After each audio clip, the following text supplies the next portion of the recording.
What's up, guys? I'm back. I'm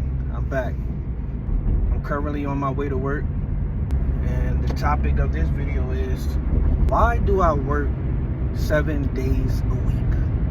Why do I work 7 days a week? You know, I work 7 days a week to escape the constant loop, right? And a hamster wheel of actually living paycheck to paycheck. I mean, who wants to live paycheck to paycheck? You know, it's something that will keep you on edge. Definitely will keep you in a stress-ridden mindset. Causes a lot of anxiety and anxiousness. Just waiting for your next check. You got more month than money. And that's not a way to live. You see, from the time I started working, well, let's say the time I started paying bills, which was, I had my own place at 20 years old. I moved out when I was 20, and I moved with my brother. I was doing some things at home, right, with my parents, when I lived with my parents. But let's rewind it a little bit. I did want to get out of my parents' house. I wanted to do what I wanted to do. I wanted my freedom, just as any growing man does, right? I wanted my freedom. I didn't want any rules. I wanted to be able to smoke weed what I wanted in my house, drink, and these things weren't allowed in my parents' house. One day, I did obtain some money. This is when I was 19, right before I turned 20. At the beginning of the year, I would say about 2010, right? I had gotten some money through, it was ill-gotten gains, okay? Let's just put it that way, and we'll keep it at that. Me and my friend at the time obtained some money through ill-gotten gains. His mom was actually renting out rooms. She owned a property. It was in the hood of Trenton, New Jersey. And she was renting out properties, right? She was renting out rooms in that property. I think it was like a 5-bedroom house. We were like, me and my friend and I, we were like, let's move in, let's rent a room. We had the money. I had a job as well, I said, all right. And like I said, I wanted my freedom. I think I moved out for about 4 months until I came back to my parents' house, because of some things that were happening there, at the property that we moved into, at his mom's property, the one that was renting the rooms. And I think we were renting for about $600 a month, but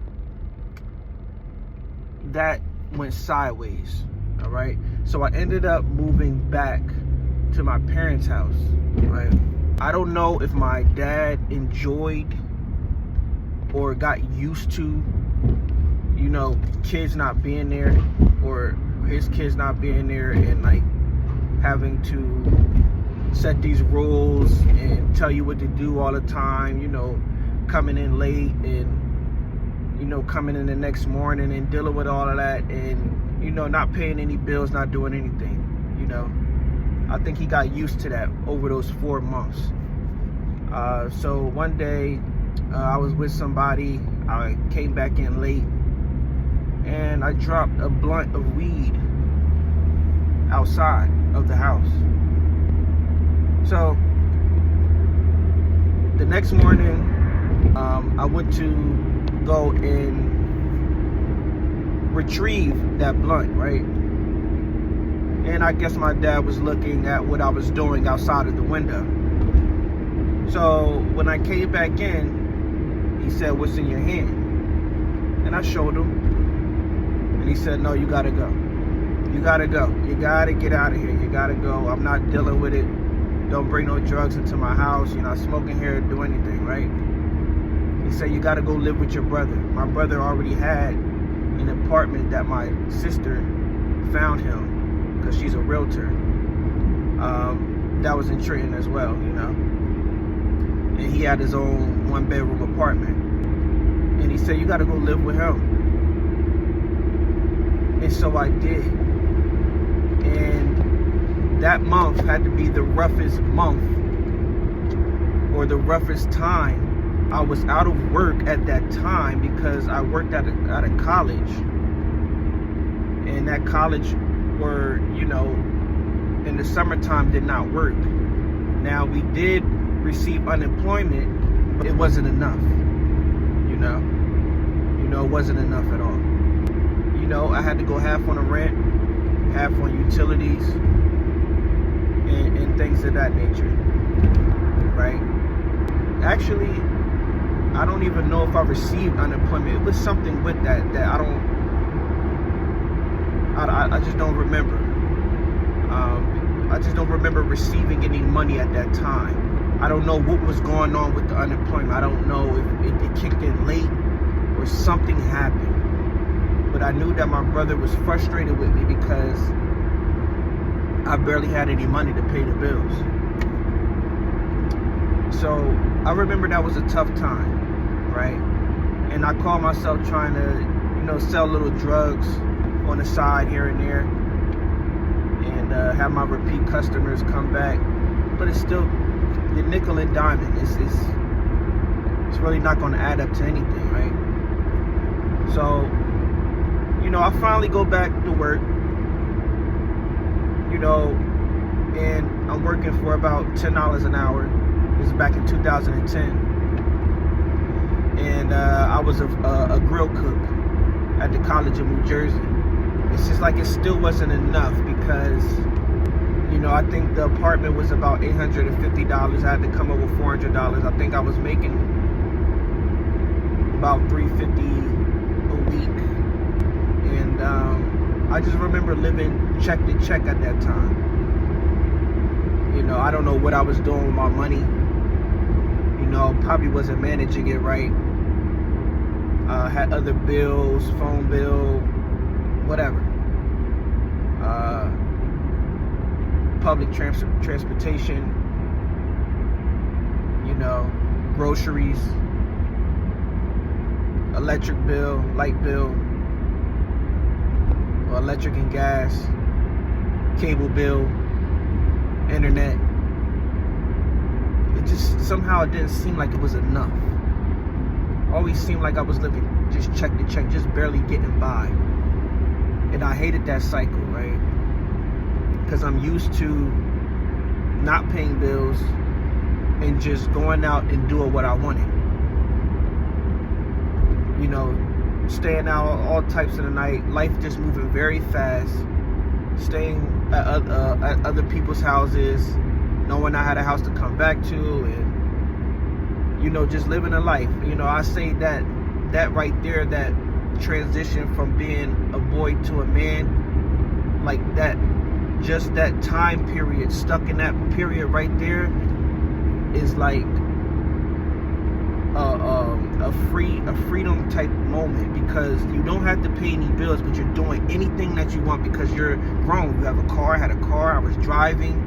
You could, you know, I was drinking, doing like just, you can move like a grown adult, but you're not being a grown adult as far as responsibilities and discipline goes, right?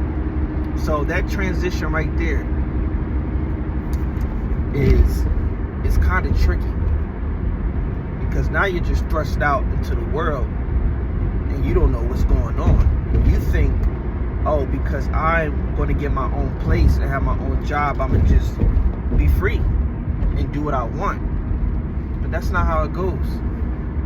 You know, we all have this vision, you know, as we're coming of age, and, you know, right before we transition to being that adult and before being on our own, that all we do is just pay rent, and then you can just run wild and do what you want.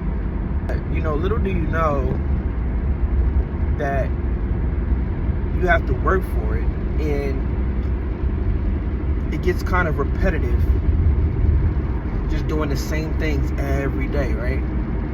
Like no adventure. And now you're stuck in this loophole, in this rat race of just trying to keep up. Because if you don't, you know what's going to happen, right? You'll become homeless, sleeping on couches, dependent on other people.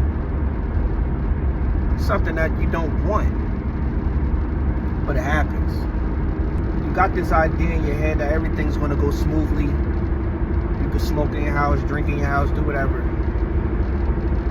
But you got to pay. Freedom isn't free. So when you go from just doing what you want, and now you have to pay bills, it's like your life just ceases. Now you're living in survival mode, right? You're living in survival mode, right? And now that's where the anxiousness comes in at. That's where the anxiety comes in at. That's where the stress comes in at. That's where the depression comes in at, right? And now you need drugs to get by. You see how that works? Now you need to be dependent on something just to get rid of the edge. When you wake up and know you have to do the same thing. When you go to bed knowing you have to do the same thing the next day, and give your money away just to live, and you can't even do anything else. I've lived that way for years. Over a decade. Right? Now imagine doing that with a family, with a wife, with 2 kids. It can get tough. It can get real tough, and it can get real fast. If you make one mistake, just one mistake, right? So, why do I work 7 days a week? Here's why. To escape the living paycheck to paycheck cycle. To get out a form, or the lowest form of survival mode. Well, I would say the second lowest form, because the lowest form is homelessness, and you're out there, you're asking for money, and you have no other way of getting money. You don't have money for transportation. You don't have a place to stay. You don't have a phone to even get a job. That's the lowest form of survival. Second lowest form. You have a job. You may not have a car, but you have public transportation, right? And you're just living just to get by. See how that works? You're living just to get by. I want to escape that, you know, because I've experienced it for years and years on end. And I hate that cycle. I wouldn't wish it on no one, right? I hate being in survival mode. That's why I work 7 days a week. That's why I did not increase my lifestyle by any means. I wanted to increase my income as much as I can, so that I can have more money than month, right? I don't want to just live just to pay bills. Right? I don't. I want to be able to do extracurricular things. I want to be able to travel, get outside of my environment, this box. I want to be able to be right with my credit, right? Not miss any payments because I don't have enough cash flow coming in, right? I want to be able to level up. I want to be able to buy a house. I want to be able to make certain investments that will bring me back more money, right? These are things that I'm thinking about. I want to be able to make sure that my future self is set. I don't want to work until I die. I want my money to work for me. That's why I work 7 days a week. These are things you need to stay thinking about. These are things you need to focus on. And I'm talking about laser focus. Okay? I hope you guys are hearing me. And if you like this video, I want you to subscribe. I want you to like the video. And drop it in the comments, man. Drop it in the comments. Tell me what you think about survival mode. That's what I want to know. What do you think? What are your thoughts on survival mode? All right, it's your boy J Tuner 900. I'll catch you on the next one.